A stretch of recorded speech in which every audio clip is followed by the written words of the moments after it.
The notification pinged at 11:47 p.m. while I was debugging code for a client's network security audit. Aaron Cole, 39 years old, cybersecurity consultant, sitting alone in my home office while my wife was supposedly at her company's strict dress code office party. The party I wasn't allowed to attend because, according to Bianca, my casual wardrobe would embarrass her in front of her corporate marketing colleagues. The airdrop came from an unknown device, a video file 37 seconds long. I almost deleted it. Should have deleted it. Instead, I clicked play. There was my wife, Bianca Cole, 35, corporate marketing star and self-proclaimed queen of exclusive nightlife events. She was wearing a sequined black dress that barely covered her ass, grinding against some smooth-talking bastard in an expensive suit. The location wasn't her office building's conference room. It was Pulse, the trendy nightclub downtown where drinks cost $20 and the dress code was slutty chic. The timestamp read 10:23 p.m. Same night. Same time she was supposed to be networking with colleagues over catered sandwiches and sparkling water. Strict dress code my ass, I muttered, watching my wife whisper something in the stranger's ear that made him grab her waist tighter. Guess my hoodie didn't match her sequined thong. I replayed the video twice. Each viewing felt like swallowing broken glass mixed with battery acid. The man's face became clearer on the third watch. Damian Frost, one of Bianca's biggest clients. Married, according to the corporate directory I'd hacked months ago during a routine background check. Apparently that detail didn't matter much when my wife was involved. My phone buzzed again. A text from the same unknown number. Thought you should know what your wife really does at her work events. A friend. A friend, right. In my line of work, anonymous tips usually meant someone had an agenda, but the evidence was pretty clear. I leaned back in my chair, staring at the freeze frame of Bianca's face. She looked happy. Genuinely happy in a way I hadn't seen directed at me in months. Maybe years. When was the last time she'd smiled at me like that? When was the last time she'd touched me with anything resembling desire instead of obligation? The answer was depressing enough that I didn't want to think about it. Instead, I did what I do best. I started digging. Our shared calendar showed Bianca's team events. Going back 6 months. Always on weeknights. Always at venues I'd never heard of. Always with the same notation. Client entertainment. Mandatory attendance. I pulled up our banking apps. Bianca handled most of the household finances, claiming she was better with money. Her expense reports told a different story. Uber rides to addresses that didn't match her office. Dinner charges at restaurants way above her company's reimbursement limits. Hotel bookings for out-of-town client meetings that lasted exactly 4 hours. "You clever little whore," I whispered to my computer screen. "You've been billing your affairs to the company." The evidence was all there, hidden in plain sight.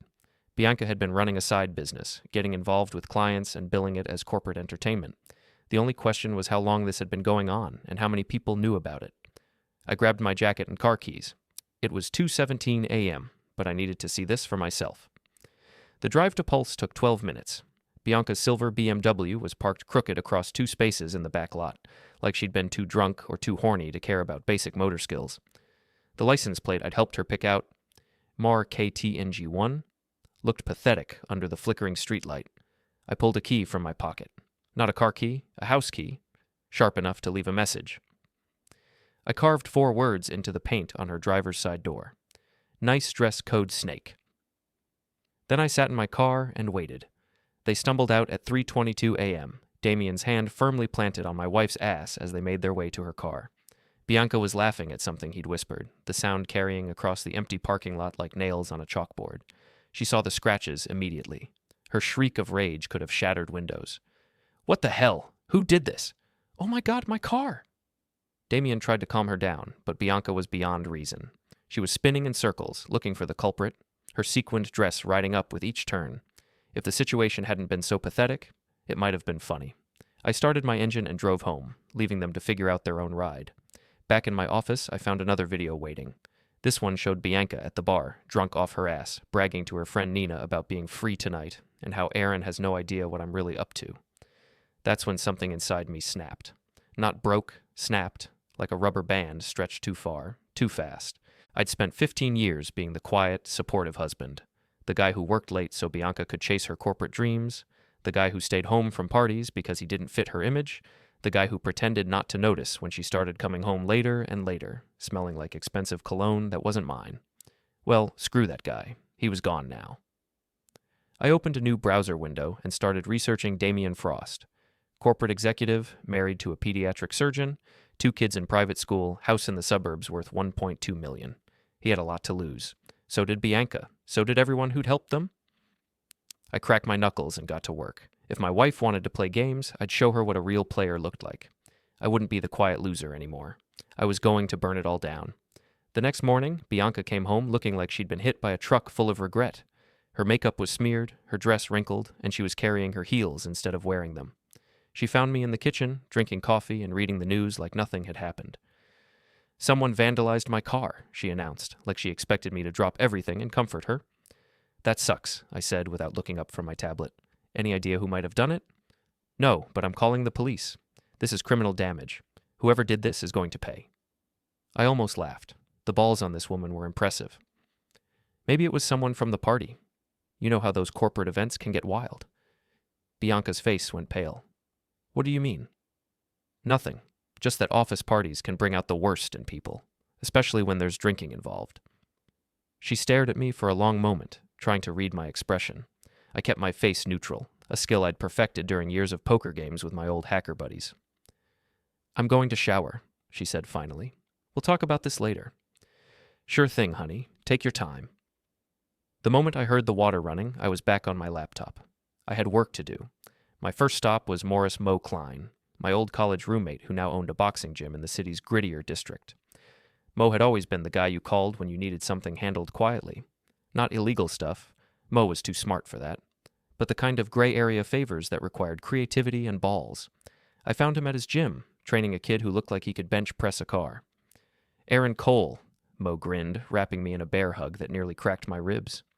"What brings you to my humble establishment? Finally ready to learn how to throw a punch?" "Actually, yeah, but not the kind you're thinking of." Mo's expression shifted. He'd known me long enough to recognize when I was serious. "What's going on?" I gave him the condensed version. Mo listened without interrupting, his face getting darker with each detail. "So what do you want to do about it?" he asked when I finished. "I want to fight back, but I want to win, not just throw punches." Mo nodded slowly. "You want to fight or you want to win? Because those are 2 different things." "I want to win." "Then you need to be smarter than them, and meaner. You ready for that?" I thought about Bianca's face in that video, the way she'd looked at Damien like he was everything she'd ever wanted, the way she'd never looked at me. "Yeah, I'm ready." Mo introduced me to Samira Patel, a 29-year-old junior executive at Bianca's firm who'd been getting screwed over by the company's old boys club for years. She was smart, ambitious, and pissed off enough to be useful. "Your wife is not popular around the office," Samira told me over coffee at a diner near her apartment. "She takes credit for other people's work, throws tantrums when she doesn't get her way, and everyone knows she's sleeping with clients." "Everyone knows?" "The women know. The men pretend not to notice because she brings in revenue, but HR has been getting complaints." This was better than I'd hoped. "What kind of complaints?" "Expense irregularities, inappropriate behavior at client events. There's a whole Slack channel dedicated to documenting her bullshit." "Can you get me access to that?" Samira smiled. "Already did." She slid a flash drive across the table. "Everything's on there. Months of conversations, screenshots of expense reports, even some photos from company events where she's clearly wasted." I pocketed the drive. "What do you want in return?" "When this goes down, and I know it's going down because you have that look, I want her job. I've been doing half her work anyway." "Deal." That night, I started phase 1 of my counterattack. Using the information from Samira's flash drive, I crafted an anonymous tip to Bianca's HR department. Nothing dramatic, just a concerned employee reporting irregularities in client entertainment expenses and suggesting they might want to take a closer look. Then I went after Damien. His car was a Lexus that probably cost more than most people's houses. Leather interior, GPS tracking, the works. It was parked in his usual spot in the underground garage of his office building. I waited until 2 a.m., then made my move. The security cameras were easy to avoid. I'd studied the building's layout for weeks. A hoodie and baseball cap made me invisible to facial recognition software. Latex gloves left no fingerprints. I didn't damage anything. That would be too obvious. Instead, I got creative. Hair gel, lots of it. Smeared all over the leather seats, the steering wheel, the dashboard. The stuff would be impossible to clean completely, and it would smell like a teenager's bathroom for months. Then came the fish sauce. A full bottle, emptied under the driver's seat, where it would soak into the carpet and create a stench that would make the car uninhabitable. Finally, I left a burner phone hidden under the passenger seat, set to play a loop of audio I'd extracted from the club video. Bianca's drunk voice, over and over. Aaron has no idea what I'm really up to. God, I feel so free tonight. The phone's battery would last about 6 hours, long enough for Damien to find it, but not long enough to be traced back to me. I was back home and in bed by 3:30 a.m., lying next to my cheating wife like nothing had happened. The next morning brought beautiful chaos. Damien's assistant called Bianca at 9:15 a.m., hysterical. Someone had vandalized his car, and he was furious. The smell was so bad that the entire garage level had to be evacuated. Building security was reviewing footage, but the perpetrator had been too careful to be identified. Bianca spent the morning fielding angry phone calls from Damien, trying to calm him down while pretending to be sympathetic. I listened from the next room, fighting the urge to laugh out loud. "I'm sure it was just random vandalism," she kept saying. "These things happen in the city." But I could hear the doubt in her voice. 2 cars, 2 nights. She was starting to wonder if this was personal. At lunch, I got a text from Samira. HR called an emergency meeting.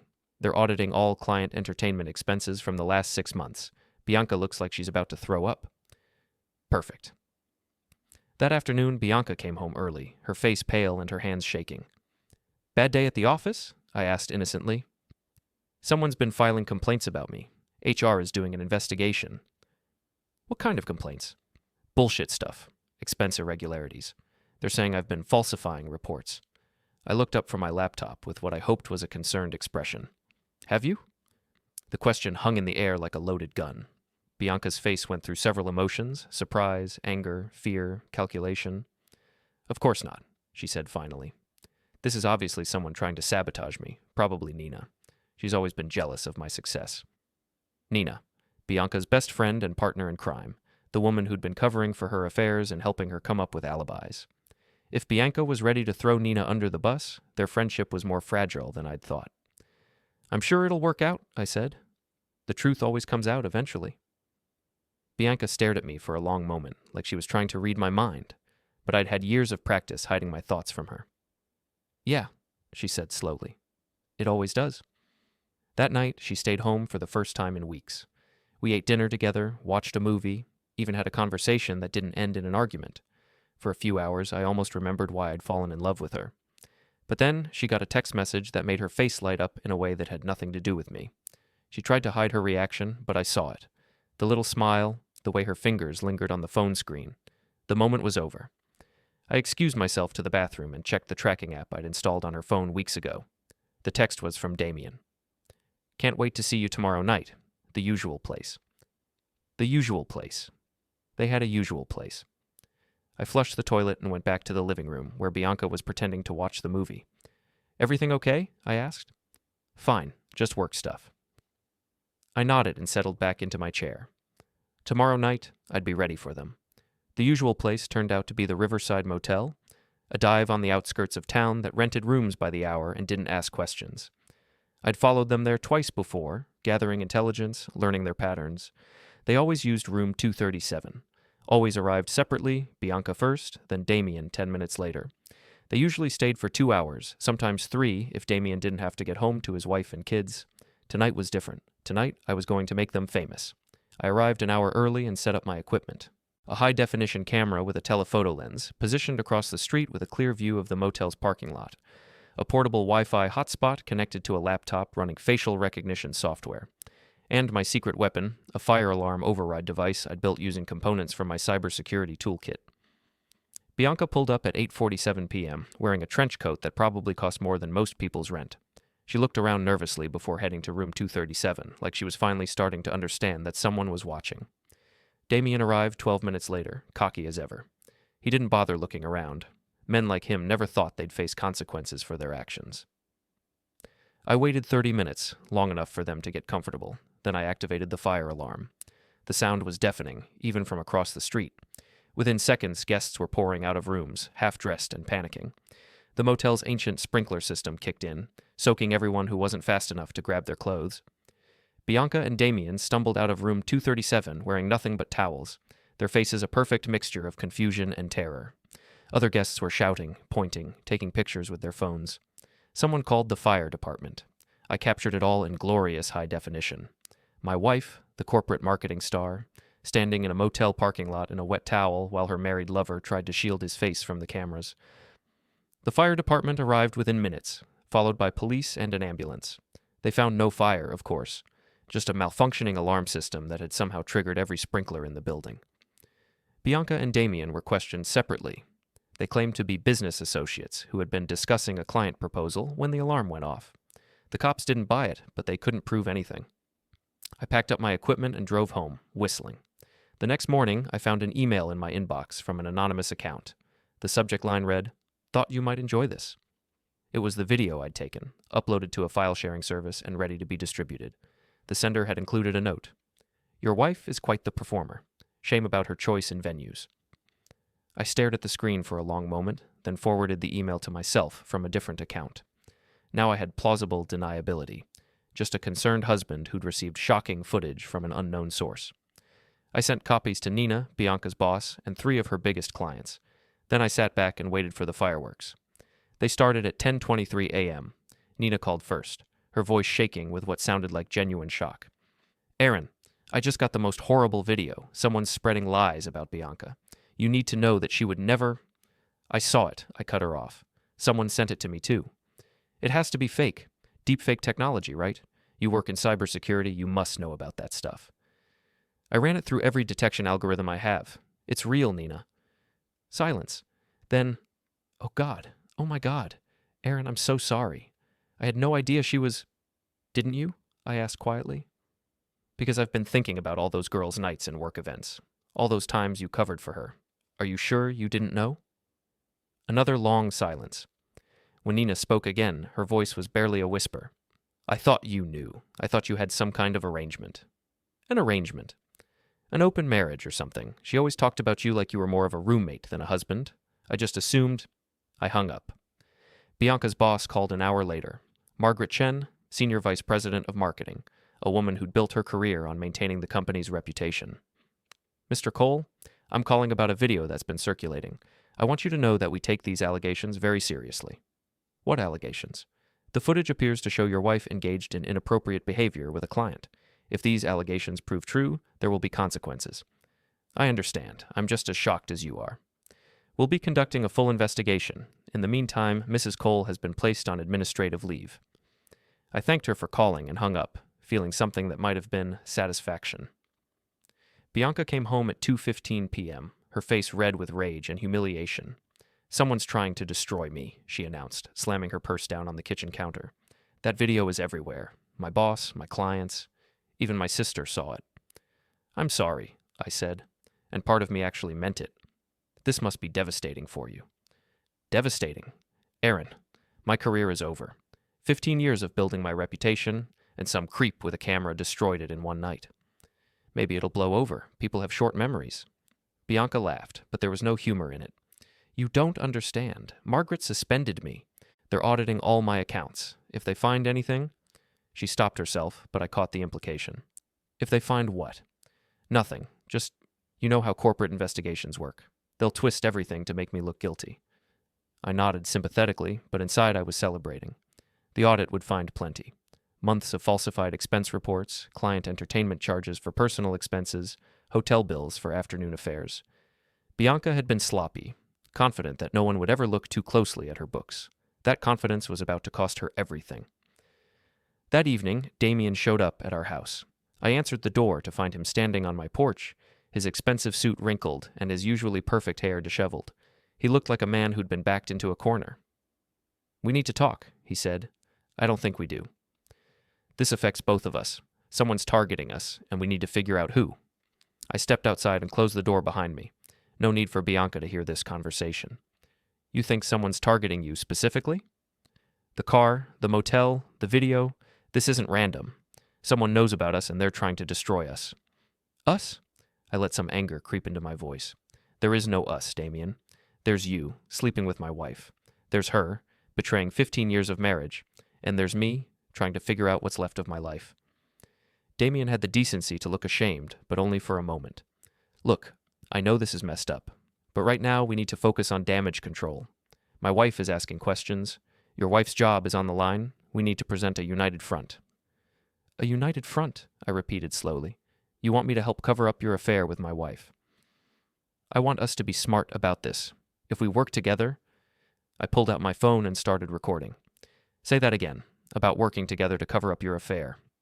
Damien's face went white. "What are you doing?" "Collecting evidence. You know, in case I need to explain to your wife why you've been spending company money on motel rooms." "You snake."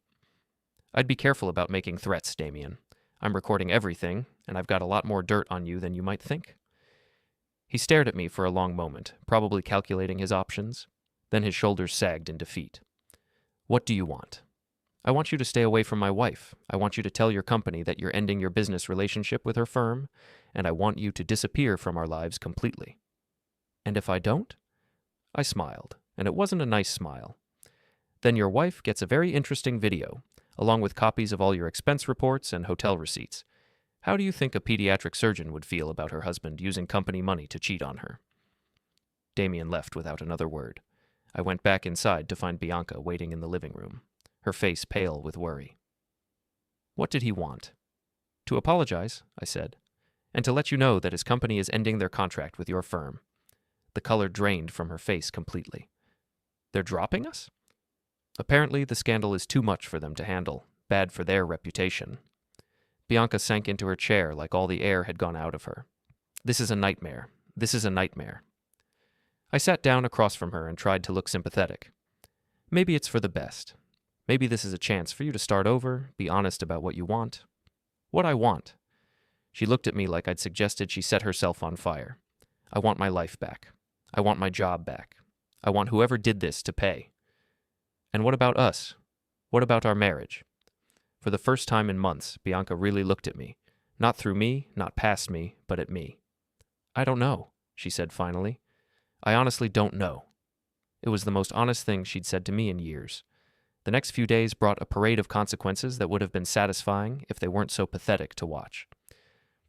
Bianca spent her mornings on the phone with lawyers, her afternoons crying into wine glasses, and her evenings staring at her laptop screen like she could will her reputation back to life through sheer force of desperation. The HR investigation moved faster than I'd expected. Margaret Chen called on Thursday morning with an update that Bianca tried to hide from me, but I heard every word through the thin walls of our house. "The audit has revealed significant irregularities in your expense reporting over the past 18 months. We're talking about potentially fraudulent charges totaling over $40,000. I couldn't hear Bianca's response, but her tone was pleading. "I'm sorry, Mrs. Cole, but the evidence is overwhelming. Hotel charges for personal use, restaurant bills that don't correspond to any client meetings, transportation costs to venues that have nothing to do with business. You've been using company funds for personal entertainment." More pleading from Bianca. "The decision has been made. Your employment is terminated effective immediately. You have until Friday to collect your personal belongings. Security will escort you from the building." The sound of Bianca's phone hitting the wall was followed by screaming that probably violated several noise ordinances. I found her in the living room, surrounded by the debris of her former life. Corporate awards, client appreciation plaques, photos from company events where she'd been the star of the show. All of it looked pathetic now, like props from a play that had closed unexpectedly. "They fired me," she said without looking up. 15 years with that company, and they threw me away like garbage." "I'm sorry," I said, and meant it more than I'd expected to. "No, you're not. You're probably celebrating. Your boring, faithful husband act finally paid off." She wasn't wrong, but hearing her say it out loud stung more than I'd anticipated. "I never wanted this to happen, Bianca. I wanted us to work." "Bullshit. You wanted me to be someone I'm not. You wanted me to be satisfied with your small life, your small dreams, your small everything. I wanted you to be faithful to our marriage." "Our marriage was ended years ago, Aaron. We've just been too cowardly to admit it." She was right about that, too, but being right didn't make the truth any less painful. That afternoon, I drove to Nina's apartment. If I was going to finish this, I needed to deal with all the players. Nina lived in a trendy building downtown, the kind of place that charged extra for exposed brick and called it industrial chic. She answered the door looking like she hadn't slept in days. "Aaron, I was wondering when you'd show up. We need to talk." "I figured. Come in."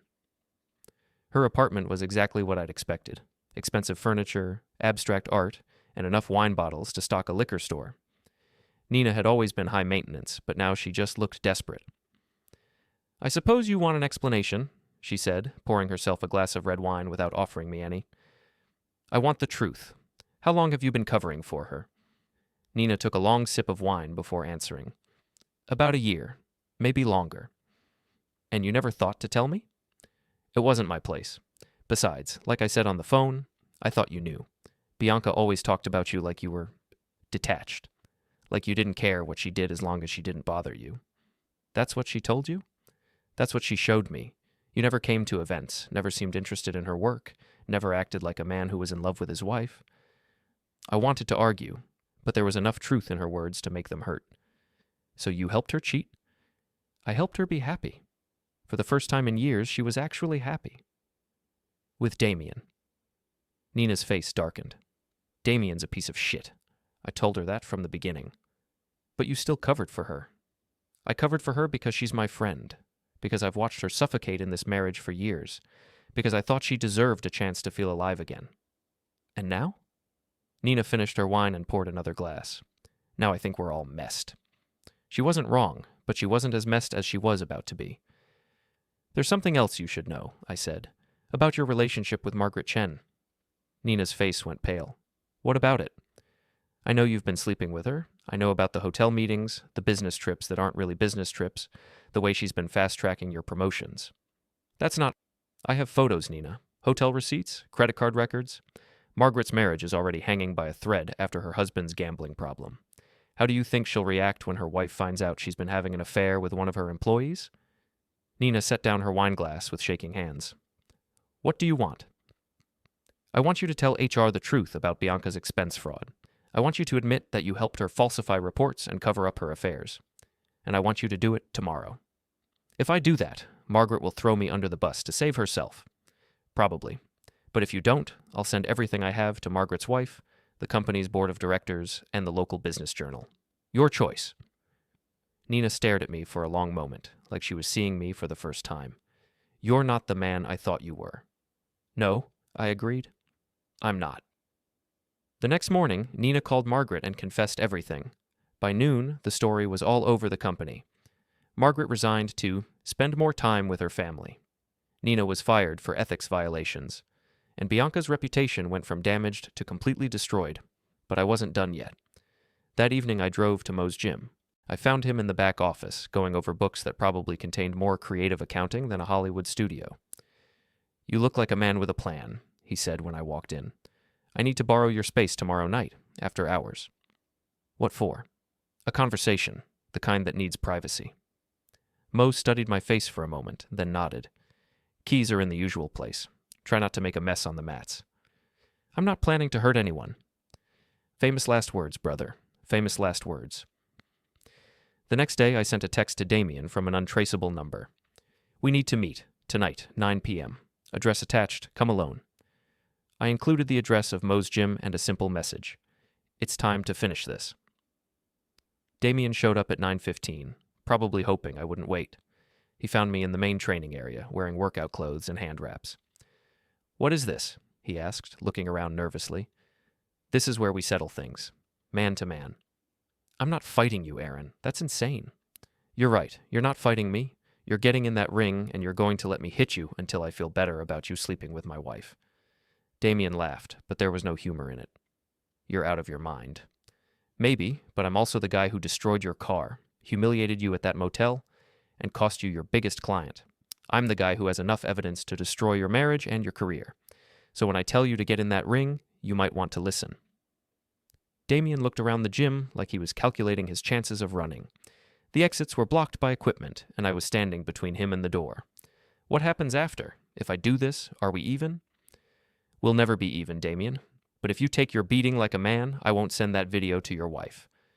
He climbed into the ring. What happened next wasn't really a fight. It was more like a very personal, very therapeutic beating. Damien tried to defend himself at first, but he was soft, out of shape, used to winning with money and charm instead of effort and pain. I wasn't trying to seriously hurt him. I just wanted him to understand what consequences felt like. Every punch was for a lie, Bianca had told me. Every combination was for a night she'd come home smelling like his cologne. Every time he hit the mat was for the years of marriage he'd helped destroy.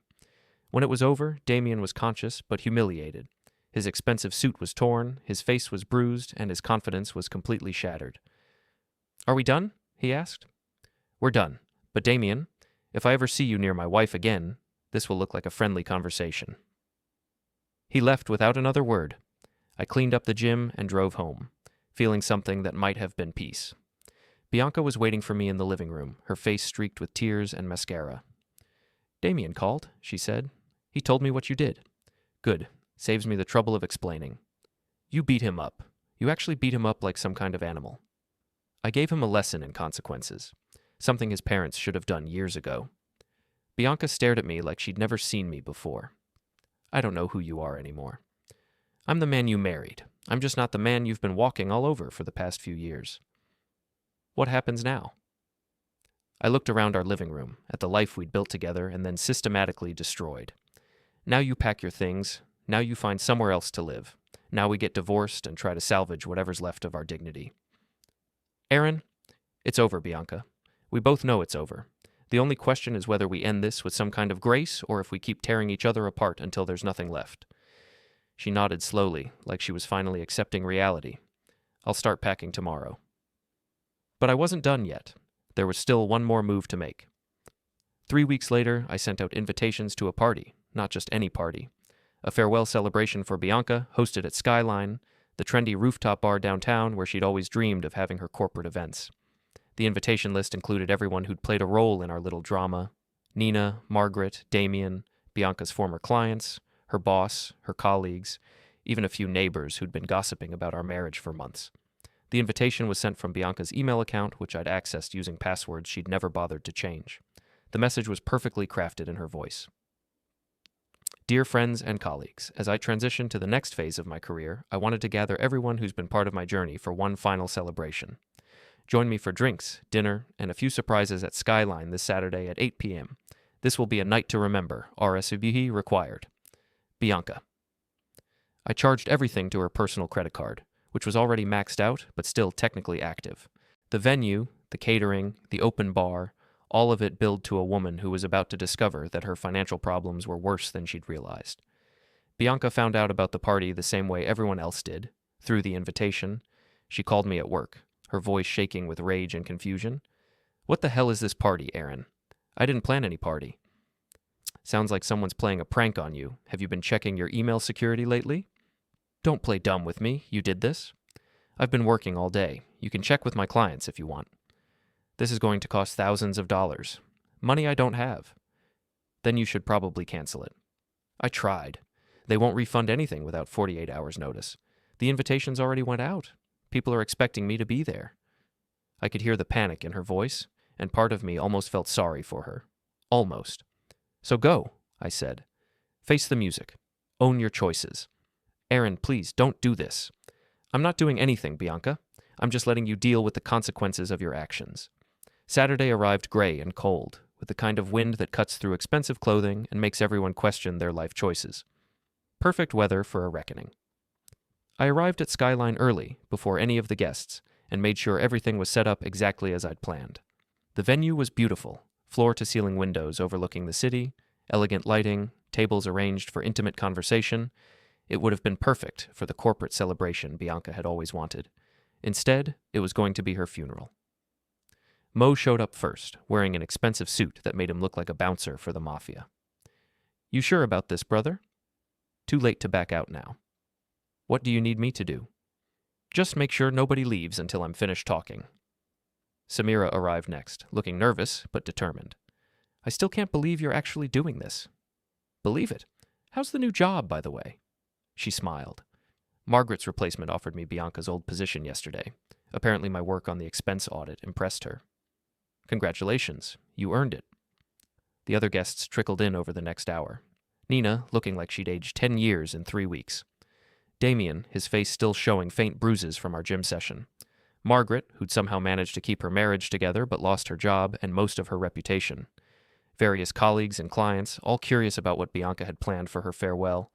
Bianca arrived last, wearing a black dress that probably cost more than most people's rent, but couldn't hide the defeat in her eyes. She looked around the room like a trapped animal, trying to figure out how to escape a situation she didn't understand. I gave her 30 minutes to work the room, to make small talk, and pretend everything was normal.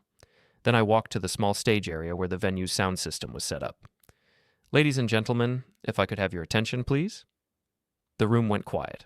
Bianca's face went white. "Most of you know me as Aaron Cole, Bianca's husband. Some of you probably wonder why I'm here instead of her giving a speech. Well, the truth is, Bianca asked me to say a few words about her time at the company and her relationships with all of you." I pulled out my phone and connected it to the venue's display system.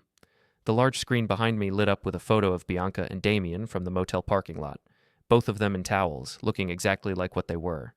Gasps, murmurs. Someone dropped a wine glass. This photo was taken 3 weeks ago at the Riverside Motel. As you can see, Bianca has been very dedicated to client relations. Damien tried to leave, but Mo was blocking the exit. Margaret looked like she wanted to disappear into the floor. Nina was staring at her drink like it might contain answers. But that's not all. See, Bianca has been very creative with her expense reporting. The next slide showed a detailed breakdown of her fraudulent charges. Hotel rooms, restaurant bills, transportation costs, all of it itemized and highlighted in red. Over 18 months, she managed to steal more than $40,000 from her employer to fund her affairs.